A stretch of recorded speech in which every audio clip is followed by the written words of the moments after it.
बहुत समय पहले एक घने जंगल में एक कछुआ और एक चींटी रहते थे। वे दोनों अच्छे दोस्त थे और अक्सर एक दूसरे के साथ समय बिताते थे।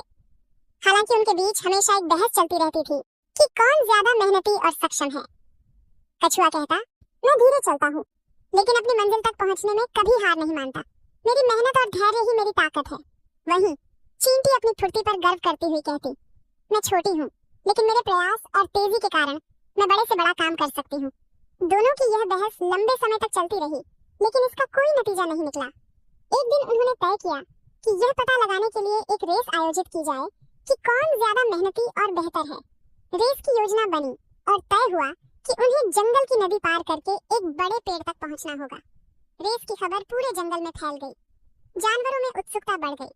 बंदर, खरगोश, हिरण और पक्षी सभी इसे देखने के लिए इकट्ठा हुए। रेस का दिन आ गया। सुबह होते ही दोनों प्रतियोगी रेस के लिए तैयार हो गए। सभी जानवर उनकी हौसला अफजाई कर रहे थे। रेस शुरू हुई। जैसे ही शुरुआत हुई, चींटी तेजी से दौड़ने लगी। उसकी फुर्ती देखकर सभी जानवर उसकी तारीफ करने लगे। कछुआ अपनी धीमी चाल से आगे बढ़ रहा था। चींटी को देखकर ऐसा लग रहा था कि वह आसानी से जीत जाएगी। उसने अपनी तेजी से थोड़ी ही देर में कछुए से काफी आगे निकल गई। कुछ समय बाद चींटी को रास्ते में एक बड़ा पत्थर मिला। उसने सोचा कि इसे पार करना आसान होगा, लेकिन ऐसा नहीं था। पत्थर ऊंचा और चिकना था। चींटी ने बहुत मेहनत की, लेकिन उसे पार करने में काफी समय लग गया। दूसरी तरफ कछुआ धीरे धीरे चलता हुआ पत्थर तक पहुंचा। उसने बिना रुके और बिना घबराए पत्थर के चारों ओर से घूमकर अपना रास्ता बना लिया और आगे बढ़ गया। अब चींटी तेजी से दौड़ने लगी, लेकिन कछुआ उससे आगे निकल चुका था।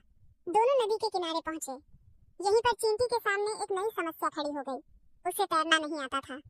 वह सोच में पड़ गई कि अब वह नदी कैसे पार करेगी। उसने इधर उधर देखा, लेकिन उसे कोई रास्ता नहीं सूझा।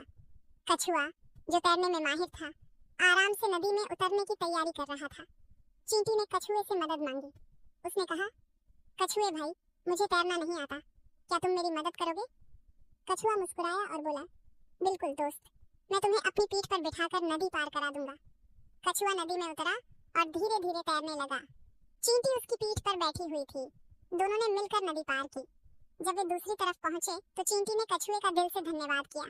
उसने कहा, अगर तुमने मेरी मदद न की होती तो मैं यहाँ तक कभी नहीं पहुँच पाती। अब दोनों ने फिर से रेस शुरू की। कछुआ अपनी धीमी चाल से चलता रहा और चींटी अपनी फुर्ती से दौड़ने लगी। अंततः दोनों एक साथ पेड़ तक पहुँच गए। पेड़ के पास पहुंचकर दोनों ने महसूस किया कि रेस में जीतने या हारने का कोई महत्व नहीं था। असली महत्व तो इस बात का था कि दोनों ने एक दूसरे की मदद की और अपने अपने तरीके से मेहनत और धैर्य दिखाया। चींटी ने कहा, इस रेस से मुझे सीखने को मिला कि तेजी और मेहनत जरूरी है, लेकिन सहयोग के बिना मुश्किलें पार करना आसान नहीं होता। कछुआ मुस्कुराकर बोला, और मैंने सीखा कि धीमी गति से ही सही, लेकिन लगातार प्रयास करना हमें मंजिल तक पहुंचा सकता है। साथ ही दूसरों की मदद करना हमेशा सही होता है।